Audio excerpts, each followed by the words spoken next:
С раннего утра и до позднего вечера тепло и призывно светятся окна этого здания. Каждое утро, словно ручейки, со всех сторон стекаются ко входу ребятишки.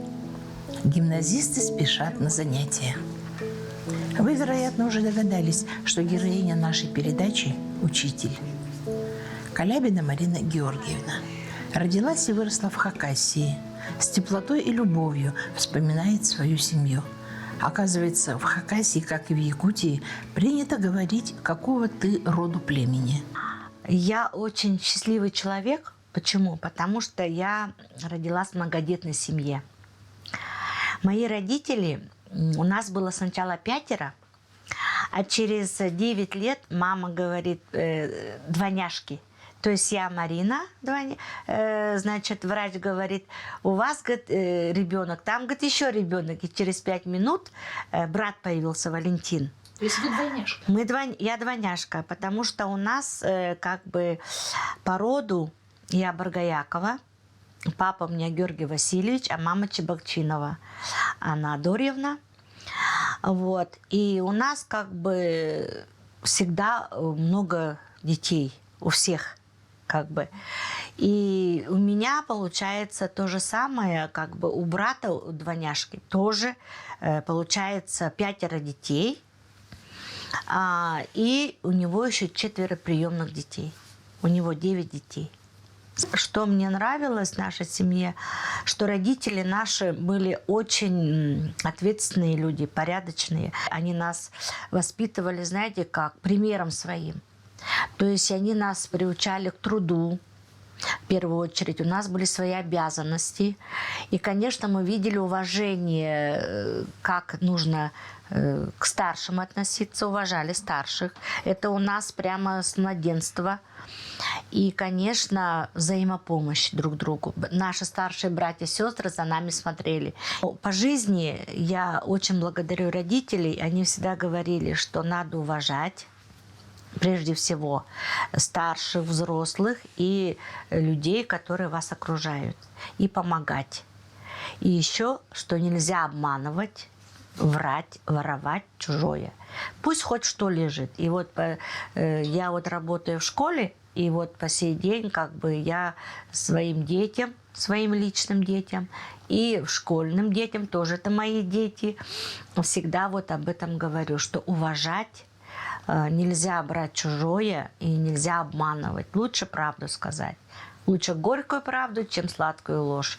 И даже вот работая в школе, я даже могу с детьми поговорить, и даже родители об этом не знают. Но когда наступает время, я могу поделиться с родителями, но спрашиваю ребенка, можно маме? Да. То есть, когда они осознают, ошибку допустили. То есть, очень приятно, когда вот дети и родители понимают. Моя мама и пела, и папа гармошка, и частушки, и песни. До сих пор все вспоминают, какие они были живые, хлебосольные. И кадриль, частушки, это гармошка, балалайка, вот балалайка, да, вот они. И, конечно, у мамы вот эта сестра, она осталась, они сейчас, вот они меня на конкурсе меня поддерживали. Она народная артистка Хакасии, Демешева Нина. То есть она поет до сих пор. Вы тоже поете? Я пою, ну, я как-то не так, мне кажется. У меня такого голоса нет, как у мамы было. Но я могу плясать. Вот плясать люблю, танцевать. Петь я могу, как бы, ну, сольно нет. Я могу с тетушкой, когда приезжаем. И в конце концов, когда я закончила школу, я папе говорю, ну, хочу быть учителем. А знаете, он меня уже увидел, что учителем... Когда я была маленькая, он говорил на меня «Марья Ивановна». Марья Ивановна, я же Марина Георгиевна, я же маленькая. Ну, говорит, Марья Ивановна растет. Я потому что была очень любознательным ребенком, и папа тогда увидел, говорит, о, будет Марья Ивановна. И мне очень повезло, что моя первая учительница была Марья Павловна. И когда я видела, как она уроки дает нам, как она пишет, читает, решает, то есть я сразу поняла, что я хочу быть учителем. Я писала красиво, решала хорошо. И я по сей день ее очень боготворю. И других учителей, которые меня учили в старших классах. Но я уже знала, куда я пойду. И стала Марина Георгиевна, не Марья Ивановна. Папа говорил Марья Ивановна. И я считаю, что от семьи много зависит. Я очень благодарна своим родителям. Хуснеру, молодую учительницу с мужем и детьми, в 1993 году уговорили приехать родственники по материнской линии. Их семья уже несколько лет жили и работали в поселке. Сейчас Марина Георгиевна считает Уснеру второй родиной, ведь прожила здесь даже больше, чем в родном селе. Ее педагогический стаж составляет 38 лет. В Уснере она поработала во всех 3 школах райцентра. Вот уже 13 лет она учитель младших классов Уснерской гимназии. Учитель высшей категории. В прошлом месяце Марина Георгиевна успешно приняла участие в районном педагогическом конкурсе «Самый классный классный». Она не могла выступить плохо. За нее болели не только ее второклашки и коллеги, но и бывшие ученики и их родители.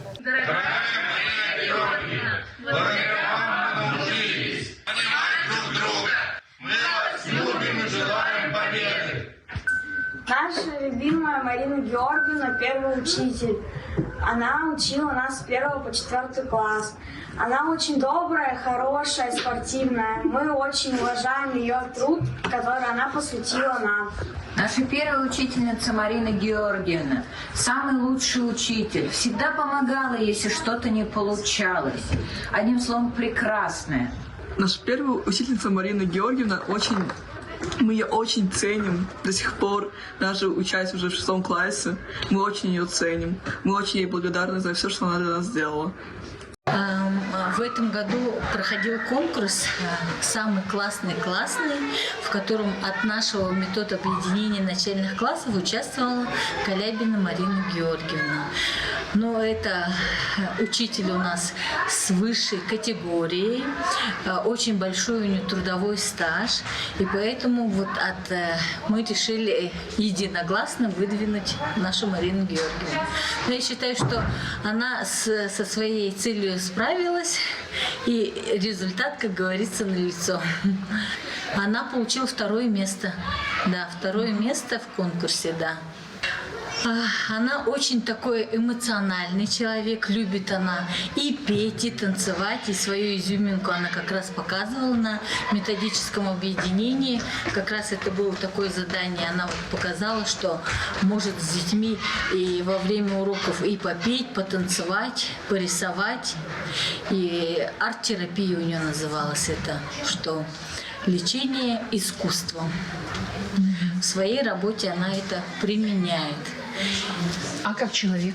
Как человек тоже она очень творческий, всегда она поддерживает других людей, да, всегда можно к ней обратиться за помощью.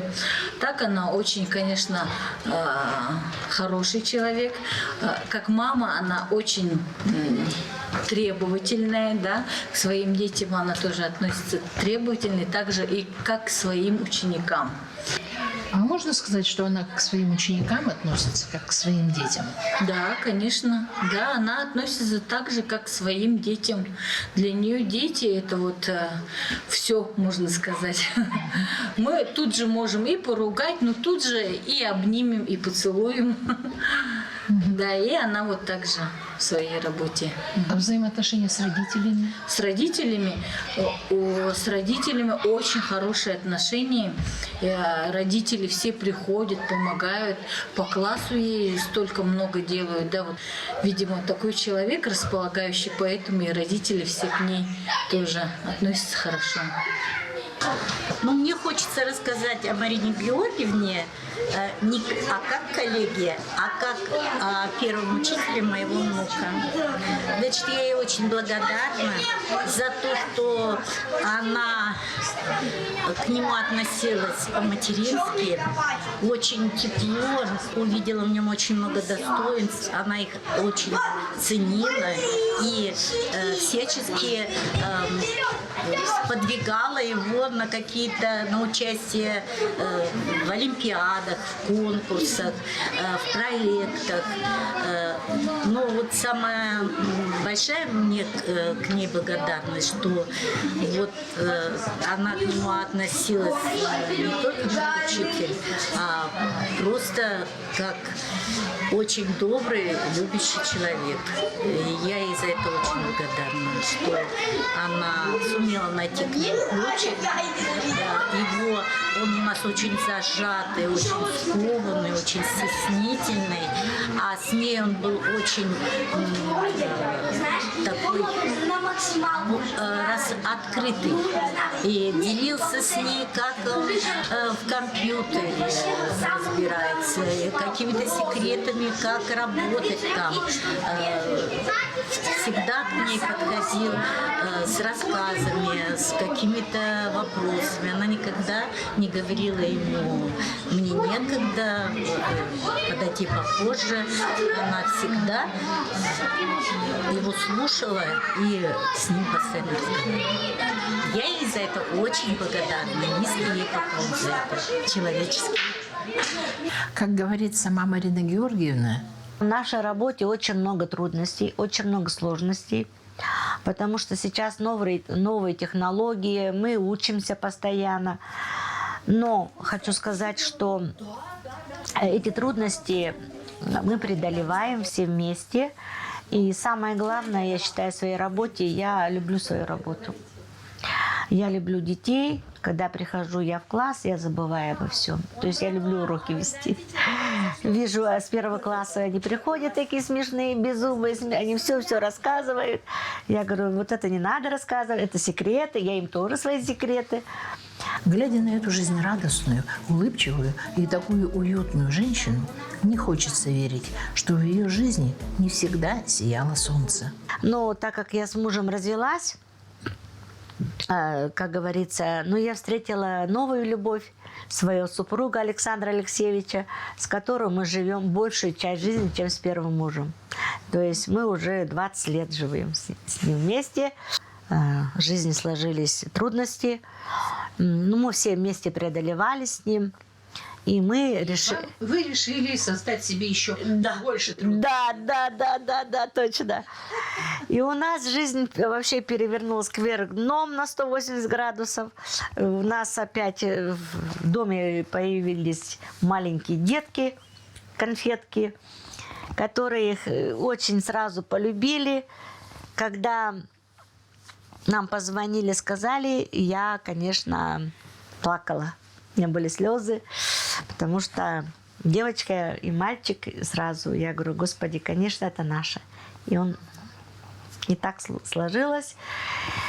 Мы счастливы, работаем, учимся, живем вместе.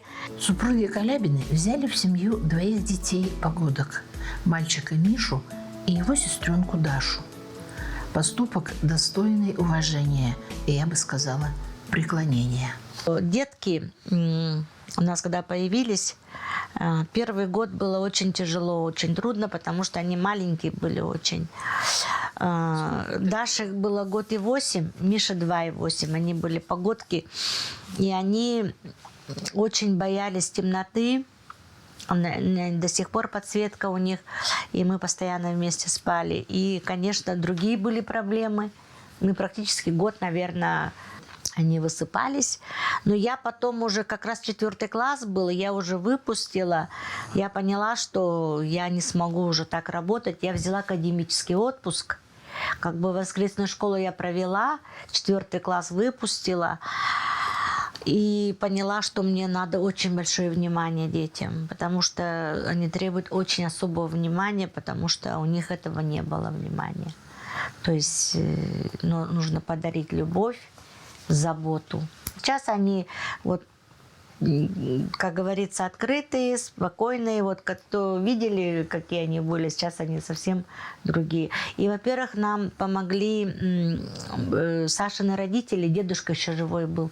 Про дедушку, помнишь, мы как гуляли, да, с дедушкой? И мой брат, потому что у него тоже. И мы когда к брату приехали, у него 8 детей, у нас 2. И там, знаете, они все очень дружно. На речку, шашлыки. Я там постоянно пирожки стряпала, там уже надо много. Все встанем, девчонки, давайте, давайте. И Даша у нас самая младшенькая. Все на руках ее, и Мишеньку. Обычно мы выезжаем раз в 2 года на моря, в санаторий ездим. А обычно мы ездим на Черное море, мы едем в Сочи или мы в Анапу. Я хочу поблагодарить, опека нас как бы оплачивает раз в 2 года санаторно-курортное лечение, потому что я постоянно обследую, постоянно.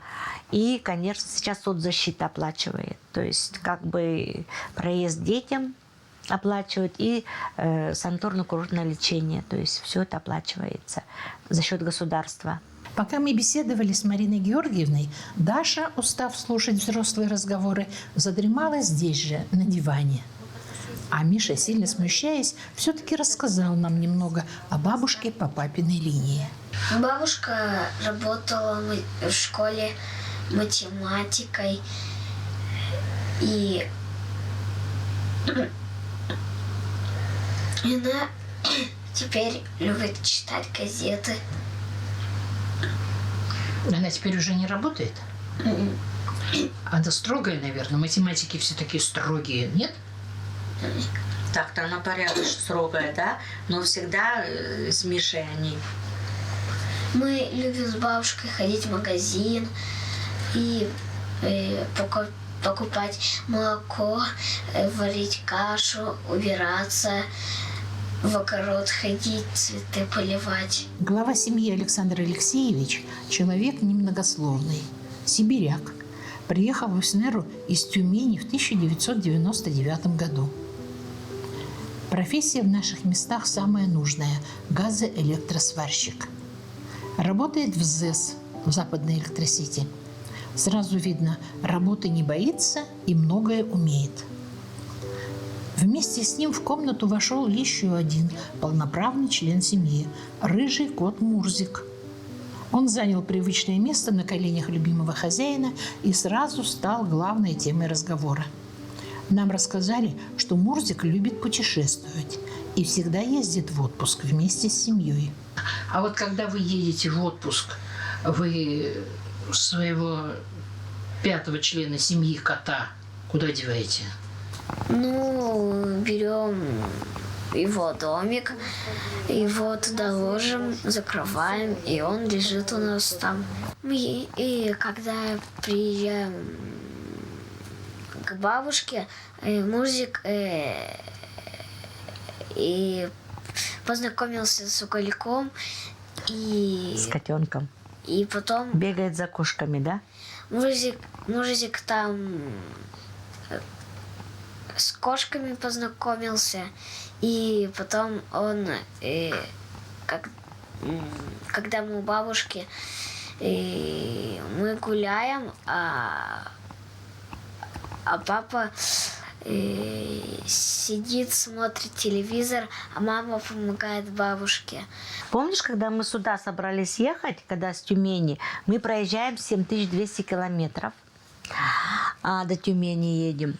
Когда мы собрались, я говорю мужу, давай дверь закрой, чтобы он не выходил. А он у нас такой, открывает дверь и выходит на улицу. Там у него территория уже, много кошек, познакомился. А он говорит, встал, нету Мурзика. А нам уже ехать, в Неру. А уже загрузили машину, все. И я говорю, что делать? Я говорю, Саш, заводи машину. Он, говорю, услышит звук машины, и он прибежит. Потому что Даша с Мишей, с бабушкой пошли Мурзика искать, он не вышел. Когда машину Саша завел, он только проехал там сколько-то метров, и бежит наш Мурзик за машиной. И мы его взяли. на свое место. У нас же он не любил в домике, только домик у нас, когда мы куда заходили? В гостиницу.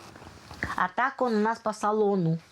По салону и особенно ложился вперед или где папа на коленях вот так ехал он.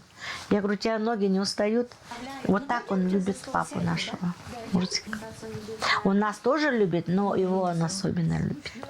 Ему было месяц, когда мы месячного привезли. Вот везли его, ну, до Тюмени 7200, а до Бакана 5000. Ну, там сворачиваем с Красноярска, там 400 километров. И вот мы с Абакана, ну, 5000 с лишним мы его привезли. Здесь кота вы не нашли, да? Привезли из-за рубежа. Да. В этот раз Мурзик благополучно вернулся домой со всей семьей. А вот минувшим летом, когда Александр Алексеевич на своей машине встречал жену с детьми, прилетевших в Якутск, кот, естественно, тоже поехал. На обратном пути на скользкой от дождя дороге машина съехала в кювет. И пока ее вызволяли с помощью трактора, кот, видимо, испугавшись шума, покинул машину. Обнаружили пропажу слишком поздно. Выбежал из машины. Все, поздно спохватились. Вот, пришел. Как пришел? Пришел. В ЗС пришел к нему на работу.